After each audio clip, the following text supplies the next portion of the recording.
Hello and welcome to Putting You on the Spot, the podcast that puts you in the spotlight. And today we have a local hard rock heavy metal band. You know them, you love them, Terror Garden. Hi. Hello. Hey. What's going on, folks? What's happening, bro? Doing good. Happy to be here. Yeah, thanks for coming down. We've had quite a night already, so I'm glad to get started. A little delayed here, but it's all good. Yeah, All good. It's rock and roll. This is the business, though, isn't it? That's how it Rock and always roll, goes. that's it. As long as we fixed everything. Exactly. Roll with it. Yep. So, all right, I guess let's start off. Why don't you guys introduce yourselves? Left to right. Sure. Ladies first. Oh, well, thank you. I'm G. I hit things. I'm the drummer. Mike, guitar. Wild Bill, bass. Paul Terra, vocals and obscenities. All right, and so you guys have been around for a while. You've gone through quite a few iterations. So but one thing that's great about you guys is you do not lack in content. Like I was checking out the pages the past couple of weeks. You guys have tons of videos, which is great, especially right now that nobody can go out anywhere. Yeah. So there's plenty to watch of you guys and to see like the growth that you guys have gone through. But the one thing that's remained is you guys kick ass. Thank you. Thank you. So I love. That's awesome. I love you can hear the combinations of some of the old school, some of the new school, like a little Black Label Society, and then just some straight rock, and then some heavy, just heavy metal kind of stuff. So It's all over. I gotta be honest. People ask me, what kind of music do you play? And I gotta sit there and scratch my head because we're hard rock, we're metal, we're punk, we're funk. You definitely can't label us like the Ramones. It's not repetitious. Basically, everything's different, and that's what keeps it alive and keeps it going. I think if I was to play music like Ramones style repetitious, I would have lost interest in this project a long time ago. yeah, absolutely. It's funny. There was a bass player I used to work with, and his favorite bands was the Ramones, and he was a fantastic love the bass Ramones. player. Yeah, they're great. They're awesome. But we'd be trying to write stuff, and he was a fantastic bass player, and I'm trying to write like a little bit more progressive, but still with like a hard rock kind of feel. And like it'd be verse, chorus, a break, another chorus, verse, and then I'd start throwing other stuff in there. He's like, no, it's got to be verse, chorus, chorus. I know. Oh, I know. like A, B, A, B, Yeah, C, which there's nothing wrong with that, but I want to do something a little different. It's Exactly. like that's not the Ramones. That's You not want the to formula to expand on success. it. You want to expand on it. Yeah. So, but everybody's got their thing. So, what drives you guys for for your writing process? Life. Right? Our writing process, over the past year, has been phenomenal. Basically, back in the day, a lot of our bassist wrote a lot of the material, so it had like that kind of sound to it. Whereas when you have a guitar player writing stuff, it sounds totally different. It's the different aspects of the members, and it's also what kind of music you're into also. Yeah. But our writing processes these days, thank God for modern technology. I got an idea for something, so now you record it. And that's what we've been doing. Everyone gets ideas for some stuff. So record it. And like you said, this whole pandemic turned everything upside down. Oh, yeah. So as far as live, nothing's really planned. So we still do weekly rehearsals. Bill came aboard in June. He basically learned the entire catalog, which was 3 CDs worth of material, and also the covers we throw into, because, we're a local band, and there are no big venues to play anymore. Especially so a lot of times you got to play Joe's Corner Bar, and they want 3 sets. And everyone these days, covers. We live on Long Island, the tribute capital of the world. Everybody wants covers. Everybody wants tributes. And you have an original band. and you have no original clubs.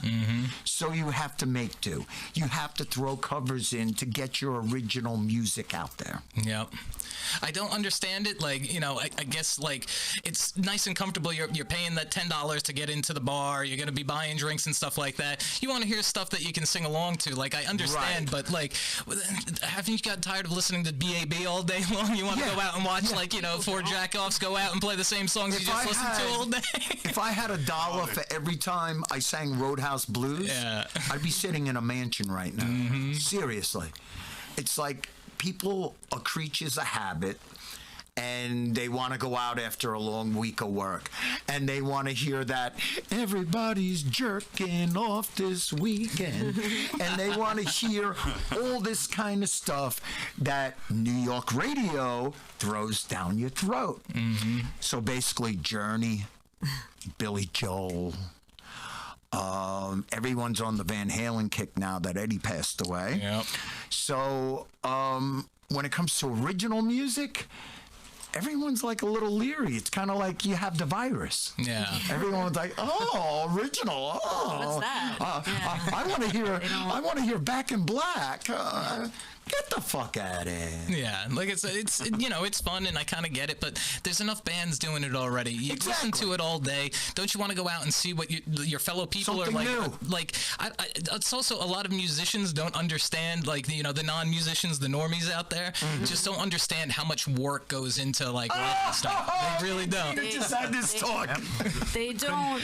They don't understand what goes behind putting a show together. The rehearsals, getting tight, dealing with the club owner, promoting the show, trying to get people to come down.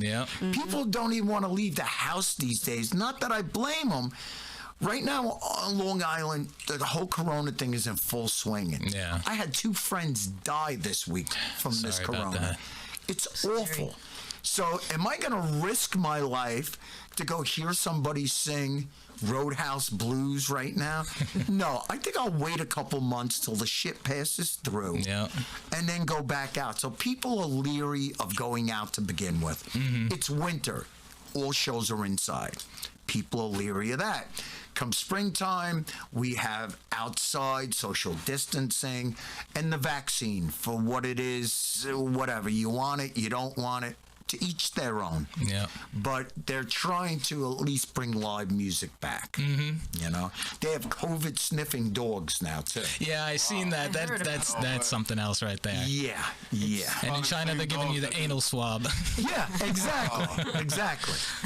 I bet it's the same dogs that sniff out drugs. I would Probably. train them to do different things. And they can smell just about anything. I think they were training them to smell cancer in people, like in hospitals and stuff like that. Their noses are like, we know a dog's nose is pretty intense, but like they're finding out more and more what they can train them to find. It's it's crazy. See how the cops always use the German shepherds. I always thought they should use hound dogs because they're bloodhounds. They're probably harder to keep quiet though. Hounds love to howl. They you know? Me too. The shepherds though, they're great dogs. They're work dogs.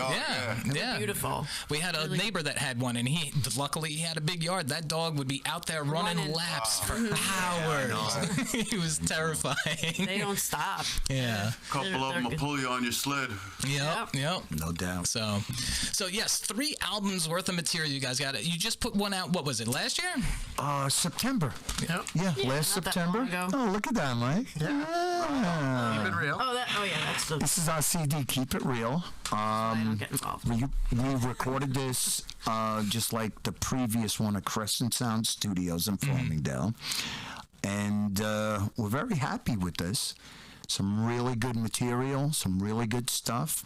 Since then, we've been down to a 4-piece band. We've been auditioning guitar players for a second guitar slot. Haven't come up with anyone we're happy yet, but hopefully soon.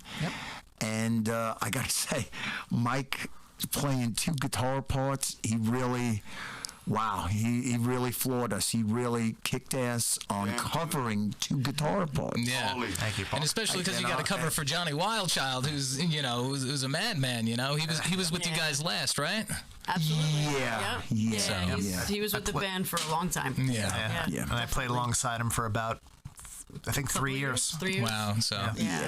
So at least by that point you had everything down, so you were able to, carry it on afterwards. So Well, my best. Mike did most of the writing on the last 2 CDs. that's fantastic. And actually, the CD before, the bassist did a lot of writing on that.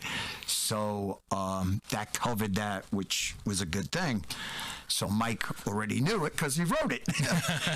But now we're just trying to... we want a fuller sound. With that double guitar, you get a fuller sound, and that's what we're looking for. Yeah.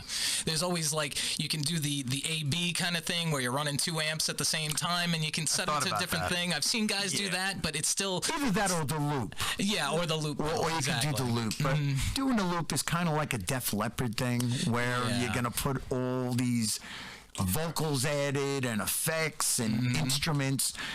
And our thing is, if you can't do it live, don't do it. Yeah, exactly. And another thing with the looper pedal that I think some people forget is especially if you're doing pre-recordings, if you're doing something where you're playing a rhythm guitar track, you play it for 2 measures, and then you loop it and you go on. Depends on repetition. Yeah, that's one thing. Yeah. And that works because when you're playing live, you're not always absolutely dead on unless you're playing to a click track. So if you're trying to play to recorded stuff, now you got to get into your monitors. You got to play to a click track, and it becomes a whole nother game. And not only that, it's another writing partner, another influence. Yep. That's the whole thing. You get people that contribute into the writing process. Everybody's throwing their different thing there. And it's like a puzzle, putting it together. It's like, hey, that sounds good. Let's add this. Well, that part you were playing before for that other song that didn't work out, it's going to sound great on this song. Together, Yeah. So the whole writing process, and that would be another partner, another harmony on the vocals. So it has a lot of benefits. Another crowd following, computer. And like Paul was saying before, it's been a mix of sometimes we'll dig through a whole vault of riffs that we have saved on our Dropbox, and Or something will come to us. or we'll just naturally jam in a room and see what happens. So it's been a mix of both those kind of methods. All right. And so now with Corona and everything like that, how has your output been with rehearsals? You saying you're still practicing? We still rehearse every week. Okay. Yeah, I mean, obviously, when everything first happened, we didn't for a few months, just like everybody else. But we, We took our break. Yeah, we definitely did. And then we had Bill, who had joined the band. So another guy working his ass off, covered the whole catalog. And Put him for bass boot camp. seriously, he works a 12-hour day and goes right to rehearsal and just, The only way to do it, So, man. The only way is all the way. Yes. dedication. If you're going to do it, do it right. Don't do it half-assed. No, absolutely Don't do not. it, The only way is all the way. But yeah, with the lack of shows, we've actually started to early skeletons of writing a 4th album now. All right. Literally within the past month. Months, yeah. Yeah, maybe even week, yeah. So the creative flow is still going. away.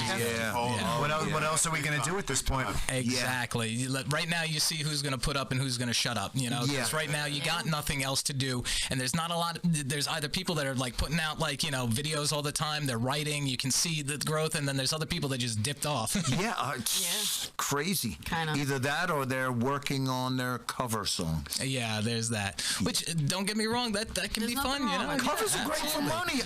But if you're an original band and all you got is okay, here's some Led Zeppelin for you, it's like I'm in a couple of different projects, and covers are great for money. Yeah, of course. Covers are Me great as for well, money. That's how you make your money. Yeah. Shit, I'll make $1,200 if I do weddings. A man, $1,200 a man, and I'm singing the worst music there is. I'm singing Johnny Mathis. Another song. Johnny Mathis. Come on. Brown Eyed Girl. If I sang had the Family $1 for Ties every theme. time I sang that, forget it. I'd have a nice Brown Eyed Porsche. Girl, I like. Yeah, I did the first 1,700 times, but after that, when it was 1,701, I was like, no now more. You're out. No now more. you're out. No We more. have all different types of covers too. We have super popular ones, more deep cuts, a little bit. We kind of have to read the crowd and what kind of show we're gonna play. You have to read the room also. Yeah, absolutely. Because these rooms don't like hard rock and metal. So you're playing your ZZ Top or, stuff like that. And then you got rooms that'll tolerate that. So now you're playing your Seven Dust and your Sabbath. And, so you got to feel the room. Yeah. We played this one room one time, and this guy was snapping. Something's loud. I don't know what it is. Jeez. Wait, I put my finger on it. It's the drums. Could you lower the volume on the drums? This is like halfway through a triple set. Lower the volume on the drums. No, but let me tell Yeah, let me just that's say, too much. poor Mike. I yelled at him on stage because this person was asking him to tell me, can you ask your drummer if she has lighter sticks? So I see the guy talking to Mike, and I see Mike kind of like, okay, like he just didn't want to turn around and tell me because I was already. I don't remember what I was mad at. I was mad at Can something. you play softer? That's exactly what he did, and I was like, Literally, these boss straws. "What are lighter sticks? What are you talking?" And I yell at this poor guy. It's not even him. Literally every song on this set that night, John and I were Lord. getting reamed for the volume we were playing at, no matter what we did. Plenty of places I I mean, played. chopsticks. it is what it is. Now, but don't it get me was- wrong. From a sound engineer's point of view, sometimes Exactly. too much stage volume can be too, can be yes. too loud. No There's- doubt. The sound man was kind of going against what the owner was saying. I know. That was So we kept going back and forth. And that's what I was going to say. If it's not the sound guy that's saying, hey, can you do this? Then fuck the rest of them. Lesson learned. Respect always, but it was just really funny because I was like, "What are lighter sticks? What are you talking about?" And Well, I'm funny you screaming at him. mention that. This must be a topic of conversation out in the ether because I just seen on Facebook maybe 2 weeks ago. I don't remember if it was Vic Firth or some independent company. They have this new material stick where you can play full volume, but I guess it's got like a little rubberish to it, so you can Muted, hit okay. at full velocity, but it makes a softer sound. It's the sound offs. Maybe that's what Right it on. is. Yeah. That's cool. Those aren't vibrators. Vibrating drumsticks.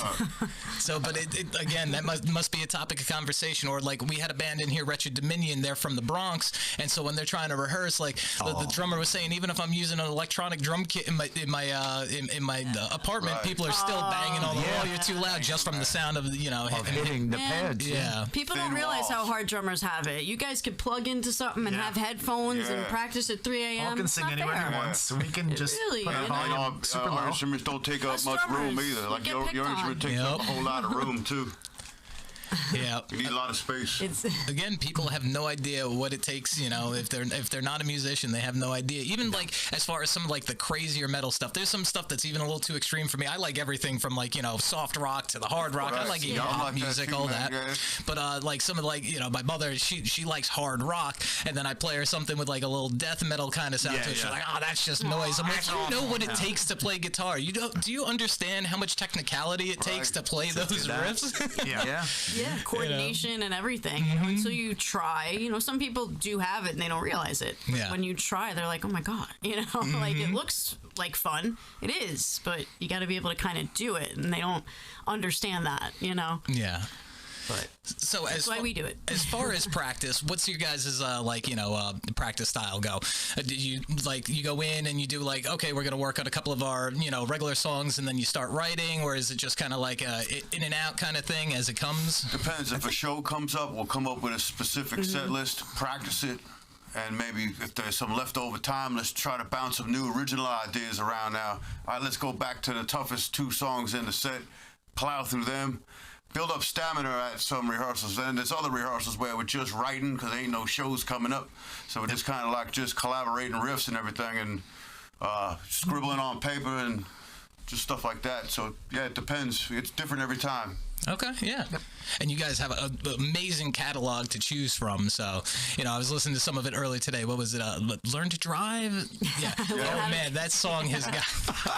Yeah, our I think My daughter's favorite song. That's cool. Is it? Yeah. I think with all I the didn't ask her. She came out and said, she goes, Dad, that's my favorite song you guys do. Aw, I said, that's awesome. awesome. Right, great. Yeah, that song is so I driving. think with the originals and covers, we have about 50 songs in our catalog, and our normal show we're playing 10 songs. So we got we get to there's 40 great songs, so we have to be like, sorry. Yeah, and then you got to play the standards of what people like. Yeah. But we switch it up every show. We don't ever play the same set. Never done the same set. That's ever. cool. There's a couple of I won't mention them, but there was a couple of local bands that I used to love. They were tight. They sounded great. But like over 1 year, I'd see the same set list, and like if it was a shorter set list, they might just knock off the last 2 songs. But like they're jumping in the same spot. And like, don't get me wrong, like a performance is a performance, and each band is going to do their own thing. But for me personally, it's like I just seen you last week do the same set. You could pull that off if you're going state to state, but if you're in the same state, the island's small. I mean, if you're doing the same, it's going to be noticeable in a smaller area. Yeah, and that's the difference between like I think it becomes more of a performance than like a musical performance. You know, it's like okay, more like mowing the lawn. We know it on this drop, bam, they're all gonna jump. You know, and like don't get me wrong, it looks cool too. But like again, when you're doing the local circuit, don't be doing that every other week. Come on, pick it up a little bit. Change it a little bit. You know. I think Pearl Jam's one of those bands that they never play the same set. You know, maybe like if they're in Seattle, they'll play one set, and then by the time they make it to New York, maybe they'll be changed. Yeah, but they change. You know, and of course some of their encore songs are like staples now, like "Rockin' in the Free World." I remember years ago they were playing. It was before. It was Bush and somebody, and Eddie Vedder's very political and everything. He's like, I feel in the spirit of democracy. I should read some of these signs out here. Somebody holds up. Can we play "Rocket of the Free World" with you? He's like, no, it's 3 fucking chords. I think we got it. They've been playing this song for like 15 years. Yeah, and it's not even theirs. Yeah, exactly. That's one of our covers, actually. There you go. And there's so many cool ways to do that song. We used to do one in a drop C tuning and just make it super heavy and chunky, all like doom metal sounding. Right. Nice. Like you're sawing wood. Yeah, exactly. There's so many ways to turn things around and do something new with it, you know? Yeah, man. And so, speaking of which, when you guys do covers, like you did a Golden Earring cover, right? Radar Love? Yeah. So, when you're doing a cover... Twilight Zone. Oh, Twilight Zone. That's right. That's right. Song, yeah, Twilight Zone. I knew it was Golden Earring. I always think Radar Love. The White Lion. CD only bonus track on this, by the way. And we actually had to pay to put that on royalties. The CD. Mechanical licensing. Yeah, you got to, because now in the digital age, you never know. If something gets passed, and nobody gets away from it anymore. No, they'll find you. But I think there were some people representing the guitarist from Twilight Zone. We actually sent a copy. They asked for our and they wanted a copy of it because to Holland. Yeah, because he does a collection of bands that redo some of their songs. Oh, that's awesome. And that's the cool, guitarist was like, "Oh, I heard this and it sounded really good. Could you send me a recording?" So Mike's like, "Yeah, $10." We gotta pay. Give us some of that back. Actually, yeah. So when you guys are doing a cover, like, what's the process in that? And like, okay, we're gonna do a cover. It's gotta have some of that original sound, but like you want to put your own flair on it. How do you go about that? I think you Really depends. Some we give it really a good listen to with everybody around us. Just listen to it. There's certain fundamentals of the song that gotta be there. And then there's other parts where you could put your own twist on and come up with a cool. Perfect example. We just started covering "Can't Stand Losing You" by The Police. Okay. Yes. Right on. And it's a pretty tricky fun song with the timing if you're not paying attention. And we were having a little problems with the intro, and we came up with We I don't know if I can terrorized say it. the word. what was it? Paul already cursed, so we're good. Just a way that we could not mess it up. Okay. And It's like gears of a clock, the inside, how each piece is doing it. Came up with an unfuckwithable way to do it. Intro and outro. And outro, too. Yeah. We start it and then kind of finish it the same way. That's cool. Pretty fun. I can't wait to hear that. Because like the fun. Police, while they're a huge band, they're at the same time they're huge, but nobody can really be like, oh, it's because of this. It's because they're just catchy. But nobody, I don't think, realizes the intricacies of that band. Especially what's the drummer's name? Stuart Copeland. Yeah. Oh my God! Awesome. What a drum! He is so underrated outside, musicians you can hear it and be like, oh, that's something else. But for most people, that's a cool little poppy tune. Exactly. Like, Played Meticulous. Traditional Yes. grip Yo. too. He didn't use match grip. He played the traditional, like the jazz drummers Yeah. and stuff, and he was doing those crazy things. He was His timing is really always good. dead on point, even when they play live. Even when he's playing off the beat, but he's still in time all the time. It's insane. And they were a trio. Walking on the moon. Three people, you know. Awesome. Yeah. Definitely. stuff. He is definitely underrated. Yeah, He is. 100%.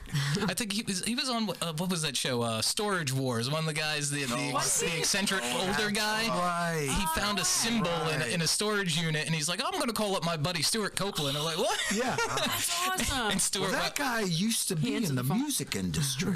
oh, that's That guy right. Barry, who Yeah, was on Barry, that that's TV it. show, he was involved with the music industry. That's how he got his money back in the day. Gotcha. So I always wondered. I never looked into him, It's but I like, was how like, does he know? He was hanging out with Aerosmith on the show. And he's like, yeah, let me give Steven Tyler a call. I'm like, yeah, who the fuck's got Steven Tyler on their speed seriously. dial? yeah, it's wild. Yeah, I couldn't believe that. Let me call up my buddy Stuart, and Stuart Copeland shows up. Oh yeah, this is a great symbol. Yeah, you know, it's from this time. It's this time. I've actually been looking for one of these. I'll give you, this much money. And he's like, oh yeah, sure, I'll take it. He's like, it's actually worth 3 times as much as that, but you already sold it to me. That's it. I bet if he signed it, it would be worth even more. Yeah. Yeah. No, he was keeping it for his own personal collection, though. So They're really reggae-ish great. too, man. They do a lot of reggae and rock and a Yeah. contrast. A lot. Even if you listen to Sting's vocals, woke up this morning, don't believe what I saw. It's Jamaican. very- yeah, 100%. Yeah. Old Jamaican, the way he sings it, but people don't comprehend that. Yeah. Like you said, they just, oh yeah, it's a good song.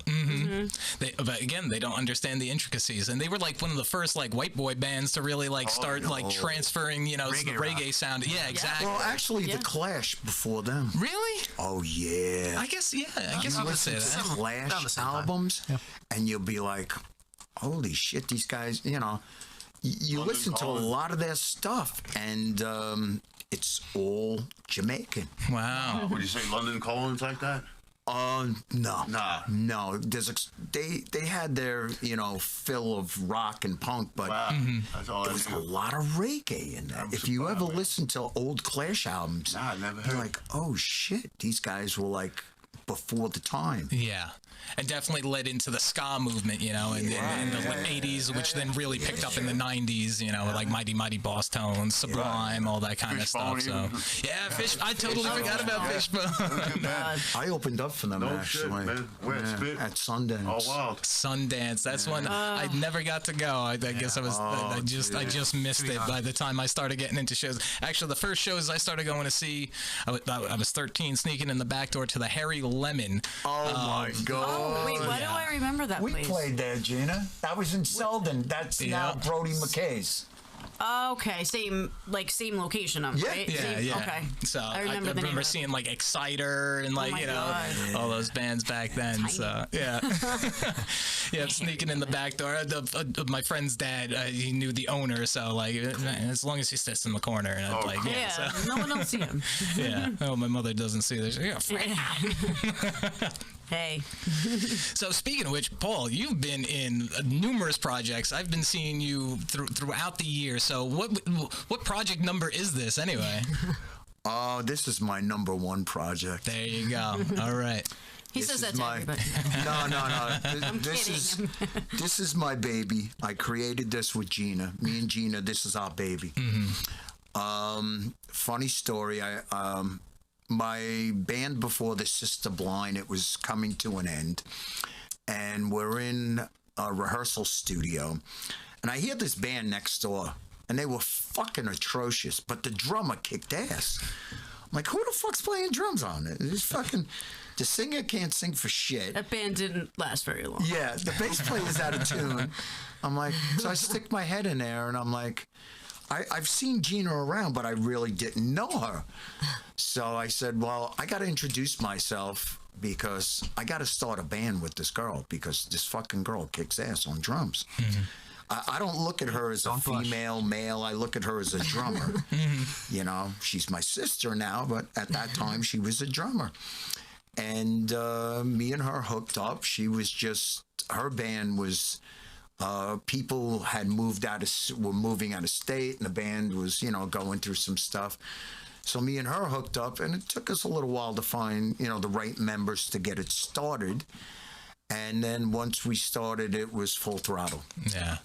But like I said previously, my number one priority is original music. The cover shit's great for making money, but I'm not that shallow or egotistical that I feel, I gotta sing cover music. No, I feel that way about original music. I gotta create. These people already created it. I'm just imitating them. I need to create something on my own. So, this is it. Yeah, creating is a total high. And you guys, like I said, have a great sound. I love the combination of like so much of the old school mixed with the new school between like the drumming. Like guys could be playing like a classic kind of like, riff, just kind of driving it. You got like a more modern style on the drums. You have like these super powerful vocals, and it's just like a combination of everything that I love all together into one thing. So I've always enjoyed seeing you guys throughout the years. Thank you. So looking forward to seeing what you guys continue to put out. Let's see. Cool. Where else do we go from here now? Where do we go? Where do we go now? Well, speaking of which, with there being so many different elements to your sound, let's go through some of your guys' like influences. Like, what do you take, and bring into the creative process here? Like bands or musicians? What's some of the bands, musicians that kind of like influenced you, and you find yourself like, that's kind of what your little spice that you add onto the mix. Jay, you can go first.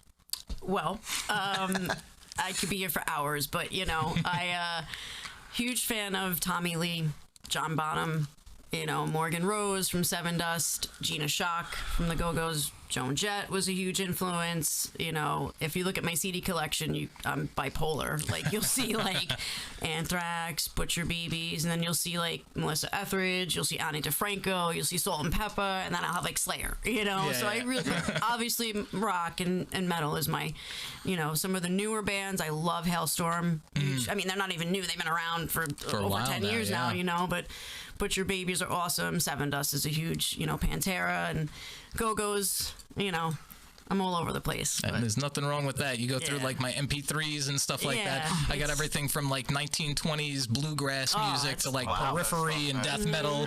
And then like in the bottom drawer of my tool cart, I'm a machinist by trade. The bottom drawer of my tool cart is all like 80s blues rock, like Jeff Beck, John Mayall, Johnny Winter. Gary Moore. Fred McDowell. Yeah, exactly. Yeah, Gary Clark Jr. Everything. Like all. I got a huge collection of cassettes still, and I pop in from time to time when I'm there by myself late night. 20s bluegrass. That's before Earl Shrugs. Yeah. So I'm trying to. There was a 4-disc set. Well, back then it was a 4-record set. It was a collection of like early bluegrass, Appalachian, bluegrass and stuff like that. It's fantastic. I'll figure out the name and I'll pass it on to you. It's really good. Yeah. That's fun. As far as lead guitarists, Marty Friedman, Megadeth. Yeah, you can't go wrong with Marty. Eddie Van Halen, of course. Dime, Zakk Wylde, Kirk Hammett, Steve Vai. You can go on and on all day. And then as far as more like rhythm, like songwriting chops, James Hetfield, Metallica's probably my favorite band. John Schaefer from Iced Earth. I know it's very like sacrilege to say his name right now. Yeah, these days, yeah. Jerry Cantrell from Alice in Chains. Okay. And so forth. I love the 80s thrash, Metallica, Megadeth, Anthrax, Slayer, Terra. I mean, growing up on all the 90s rock. Yeah. Also the classic rock from my parents. Reggae rock, punk, hardcore. Yeah, I'm all over the place. But 90s metal, I think there's a lot of bands that like fell by the wayside that like deserved more, like Crowbar and Clutch and stuff like that. Which some of them went to form, better bands like Down later on. Love them. So, but there was a lot of forgotten bands. Vision of Disorder. They were a little bit more later, but even just the alternative rock from the 90s. I grew up on that. Speaking of which, I just saw Darius Rucker. He did an interview with Dak Shepard on his podcast, and like like, you want to talk about an interesting career shift from like, you know, the poppiest like rock band to Hootie and the Blowfish to country music. Country music, yeah. I had to do a gig. We all know the words. Yeah. I had to do a gig in Canada, and I had to learn that stupid fucking country song he did. It's like, oh my, and I had to learn it while I was driving. Something wheel. Oh, Wagon Wheel. Wagon Wheel. Which that's not his song. That's like one of those songs that has been covered thousands of times. Really? Yeah, it's been around. I forget who did it originally, but it's like, I think from the 50s. One of the versions that I've heard that I've loved the most is Old Crow Medicine Show, which is they're a bluegrass band from Tennessee. I remember when they first came out years ago, like I heard them, they sound like a bunch of old guys sitting on a porch, but they were like 20-year-old dudes. Yeah. You know? Blowing on a wooden jug. Yeah, and that was the first time I heard Wagon Wheel. So when Darius Rucker came out with it, and everybody's like, "Oh my God, this song's great!" I'm like, "That isn't his song." Yeah, like, he does a good version of it, but I'm like, everybody's done that song. That's what you, Bill. Bass players that got me wanting playing basses first was Geezer Butler. Yeah. And I know all those songs. And from him, Cliff Amal. Cliff Amal. Les Claypool, Primus, and all his other projects. But when Primus came out, that changed everything. Changed everything. Yeah. Why don't you step up to the mic just a little They bit were more? great. Okay. There we go.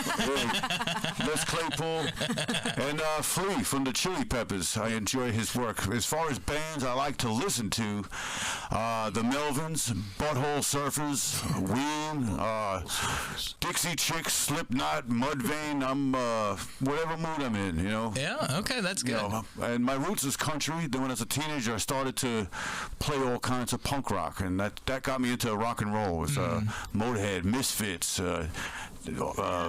Sam Hain, everything in that started to drive it in that direction. Gotcha. Yeah, I could hear the punk, as you were saying, Butthole Surfers, Melvin. Those are some names I haven't heard in a while. Black Flag, Black Flag. Yeah, another great one. You know. I think people forget about Henry Rollins and the Madman. That was awesome. Yeah. Party. Yeah. That's awesome. I think there's a video I seen of him. This was 90 something, and they're doing a show, and he's standing out in the crowd shirtless, you know. And some dude keeps trying to take his belt off, and so he keeps smacking the guy's hand. The guy's trying to pull at his belt until finally he just starts wailing on the dude. I'm like, have you seen Henry Rollins? You do not want to fuck with that guy. No, he's no. Yeah, wild crowds. Definitely, yeah. So that's my deal, man. All right. Right on. And you are the chillest dude ever. Thanks, man. Yeah, the second number on my blood pressure, I think, is like in the 60s. Oh, yeah, then, yeah. Until he starts Wild Bill, chillest guy ever. It's like he goes from Bruce Banner to the Hulk. There you go. Dong, dong, dong. And so, how about you, Paul? I hear a lot of like power metal in your vocals. But what's your where did you get your start? Orville Redenbacher. Good stuff. All right, good stuff. All right, so 3 albums out now. What would you say so far is like the one that has the catalog of the most songs that you guys tend to kind of like fall back on, that are the ones that like you really dig, or you like as you move past and you move on to the new ones, you get excited about those, you want to keep with those, or is there certain like old ones that it's just like, yeah, this is the one where we kind of hit it? You mean like playing live or just personal? Personal in general, that like you might want, like, nah, this song's got to be on the set list. This is the one that I really like to go to. Well, we have a couple that we try to keep standard because of what the people want to hear, and everyone seems to love the song "Shut Up and Buy Me a Drink." So that stays on the set. In case you're interested. That's on the set every show. On the CD. Learn How to Drive, and I Don't Care. People have been giving us a good reaction to, so those have been also on the set recently. But as Mike had said, we try to change every set we do. So we're like, hey, you know what? We haven't done One More Line in a long time. Let's throw that in the set. You know what? We haven't done Crazy Days in a while. Let's throw that in the set. Yep. So we try to rotate it, but we usually have 2 or 3 songs that are kind of standard in the set. Otherwise, we just try to mix it up. And then once again, we try to throw at least one cover in. And our cover process is all over the place because basically what we do, there's 4 people in the band, there's 5 people, there's 7, whatever. Everybody pick one song that you would like to do. And everyone comes down. I want to do this song. Okay. I want to do this. Boom. And then we'll check it out. And if it works, and 9 out of 10 it does. Yeah, we've very rarely 9 out of 10. There's There's a couple things, you know, you throw shit on the wall, you see what sticks and what slides. There's a couple things over the years that didn't work out too well. Like, I'll never forget playing a show, and we all loved this song. Apparently, we were the only ones. We were doing Soul Craft by the Bad Brains. Love that song. We loved it. Yeah. We played it, and there weren't even crickets. It was just dead fucking silence. It is on YouTube. We finished the song. Is it? And legit, Just dead silence. no, Nothing. no cheers, no No, boos, no coughs. cheers, no booze, no nothing. I think maybe you heard a beer being put on the bar. Like, here's your beer. Yeah, dead silence. So, And then Johnny awkwardly goes up to the mic to like break the ice, just like, oh, they don't like the Jamaican metal or something like that. It was yeah. Oh my gosh. So a little embarrassing. It's funny to look back at now. It was. But, you know, we try to keep it relevant and rocking, upbeat. You know, you don't want to be like Stained and do like all this depressing shit. You know, like after the show, I had a friend of mine, he used to do an open mic. And with open mics, usually you do the first 2 or 3 songs to get it going. This guy's music was so depressing, I told him at the end of every show he should hand out razor blades. Because basically, the shit you're singing, I could be in the best mood in the world. I want to slit my fucking wrist. You are depressing the shit out of me. You make fucking Stained sound like the Partridge Family. I mean, the music was so depressing. What's a song about my dog dying? Why the fuck would you do that? What's this song about my grandmother dying? Do you write any songs about people that aren't dying? Yeah, well, this one, I didn't know the people, but it was a plane crash. Dude. You guys having a good time? Yeah, well, that's going to end now. Dude. No, you gotta get a way to get People want to hear something. Yeah, I'm not saying play disco in it, but they want to hear something at least somewhat upbeat. Yeah. You know, and not so depressing. Life can be very depressing, especially around these times now. It's very depressing. So why do you want to depress people more? And if you're going to do depressing music, I'd suggest the Smiths because, well, they're depressing as hell. They're so talented, and like the music could be sounded so happy, and then you listen to the lyrics like, oh, I got to go D on some pills. Yeah, exactly. And I've been in the band 4 years now. I think the cover list has doubled probably since I joined. There was only like maybe 12 or 15 covers. Now we're up to 30. Yeah. Jeez. So you guys got quite the set list. Yeah, well, like I said, these days there's really no places to play original music. So in order to get some of our original music out, you have to make that sacrifice. You gotta sandwich it in. That fucking Black Crowes song, that Aerosmith song, whatever. Yeah, this is a new song of ours. We have our discs for sale if you like it. Ba, ba, ba, ba, ba. Hey man, could you play some Motley Crue? Yeah, okay, this is one of our new original songs. Shout out to Devil Dude. Give me something to dance to, please. Yeah. You got something I could dance to? Yeah, Motorhead dancing on my grave. Let's do it. You gotta play like Britney Spears. You know? The Children of Bodom did an awesome version of Oops, I Did It. Did they really? You've never heard I've that? never heard that. Another one, rest in peace, Lexi Laser. I know. man. It's the cover of Better Razors in a band. right. Jeez. about 15 I have years to hear ago. that. Yeah, that was good. So now with your extensive list of covers, like you were mentioning some ones like you've done Seven Dust and stuff like that. How do you manage with the different sounds, like especially like guitar? You know, like Seven Dust plays a lot of stuff on 7 strings and lower tunings and stuff like that. Like corn. Yeah. How do you guys like get around those? Seven Dust, for example, we do our own drop B, which is Okay. a 6th string, and we just drop the bottom string from an E to a B. Okay. We don't. I don't do anything. No, I do. I'm sorry. Yeah. That's where a 5 string comes in handy. You know what? I live in drop tuning. Then when songs are played in a higher pitch, I just finger them differently. So if Yep. you see my fingers and his fingers on the same song, you're Different like, how does place that on the work? neck. That's how that works. Finger licking good. Funny enough, I was in a band where I used to do the opposite. They would play in a lot of lower tunings, but I was playing lead and I was playing mostly harmonies, and it was like a pop punk, kind of thing. Yeah. So I'd leave my guitar in standard tuning, and I was just, finding different higher right. harmony spots. So Yeah. there was all this sonic range because they're playing like drop D and Yep. C, and I'm finding harmonies up top. Right and on. That's good. And that's where that 2 guitar thing comes in handy, Or if you look at each other, well, in Dormitory Effect, my bass player Urith literally did Jimi Hendrix style. She took a right stringed, I don't know the proper term, but bass, and just flipped it over.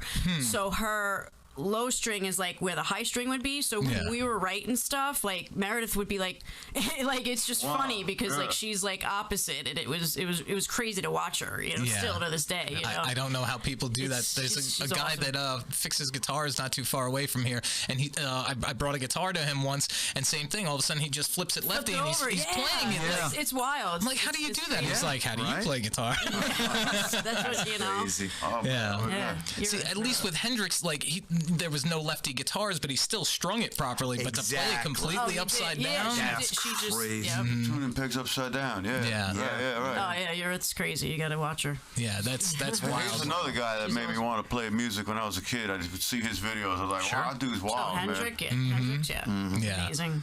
And still, like the one that I think captured his sound the most, Stevie Ray Vaughan. Yet again, there's somebody that like he had this influence and he could play Hendrix like nobody else, but then he'd add his own flair on it, and that's Yeah, man. I bet if Jimmy was around to watch him, he would like it. oh, absolutely. You know?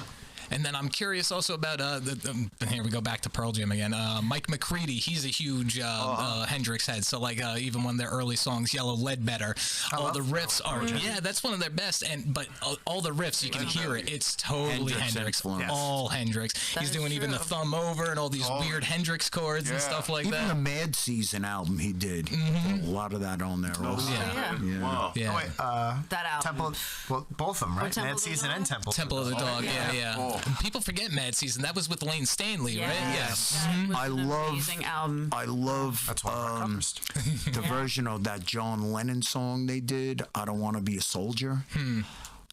Amazing. It's just amazing. Yeah, from what I hear, like, because that whole scene, everybody was friends, and they were worried about Lane, when he was really starting to drop that out. band got put together because they all met each other in rehab. Yeah, absolutely. No way, wow. And they wanted to give him, like, you got to get back into it. Let's do this other little side project thing. And, like, it didn't really take off like, Temple of the Dog did in the early days, Right. which actually even Temple of the Dog didn't get bigger until later on. Yeah. But yeah, almost nobody knows about Mad Season. And some of the songs, they think it's Temple of the Dog. We It's actually like, play a Mad Season cover. that's awesome. We do cool. I Don't Know Anything. That's cool. That's a haunting song. Isn't it? Yeah, that's a good one. You could just hear the needle hanging out of his arm. I know. It's scary.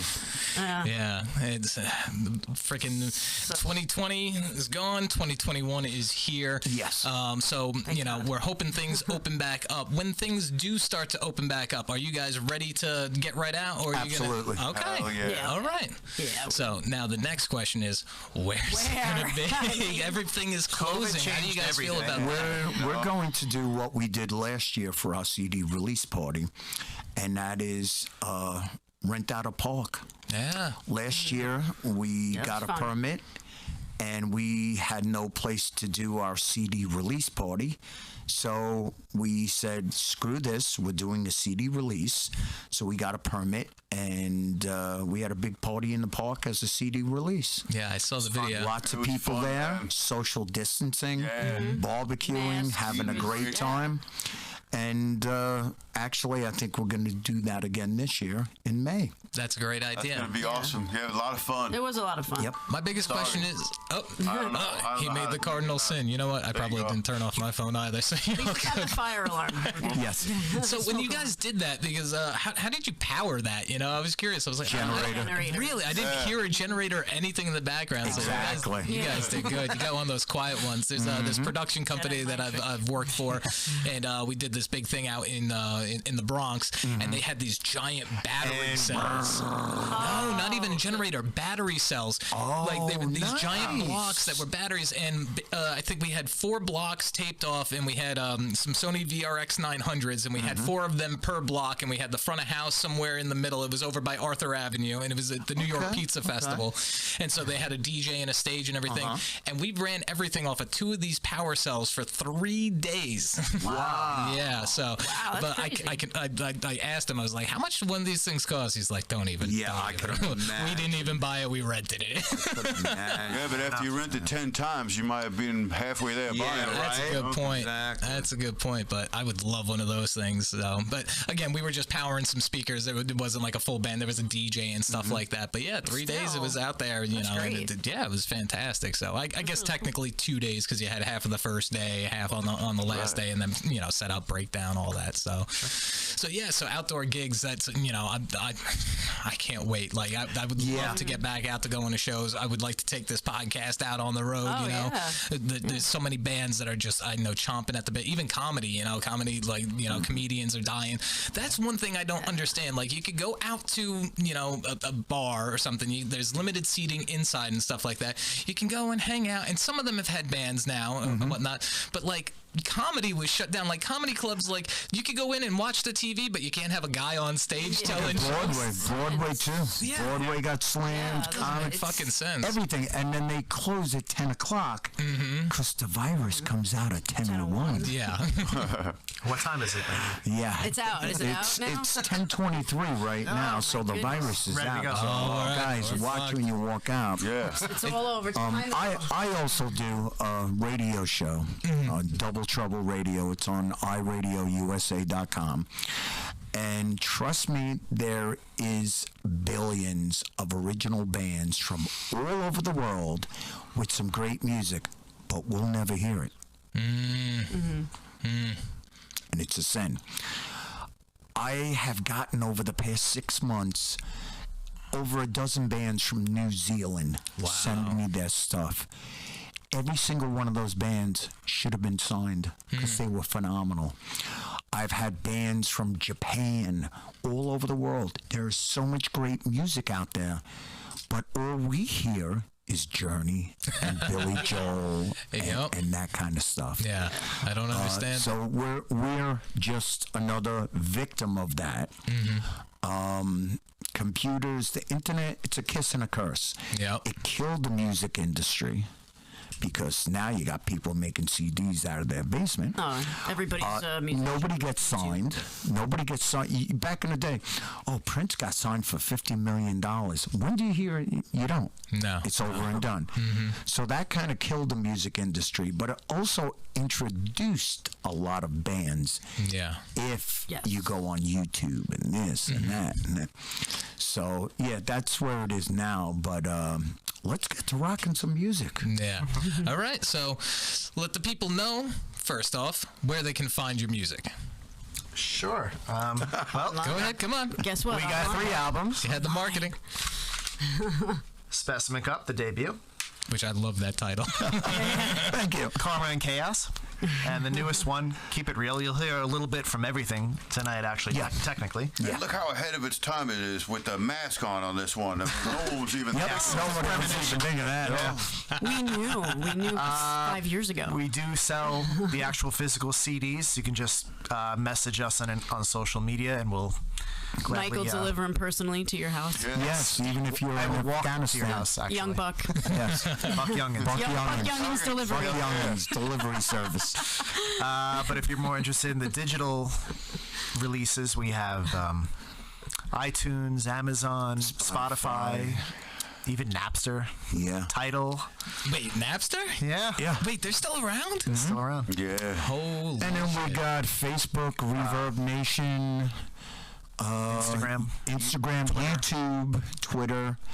So basically, you can find us. You guys are very easy to Everywhere on the find. web. We'll be your friend, I promise. Yes, yes. Search up Terror Garden and you will find them, and we'll have a link in the description. And speaking of which, make sure you go to our playlist, because these fellas and lady are about to rock the fuck out of Wadio Studio. Thank you guys. Thank you guys so much for joining us here. Peace out. Thank you. So, Thank you. All right, take it Thank easy. you, Been awesome. JT.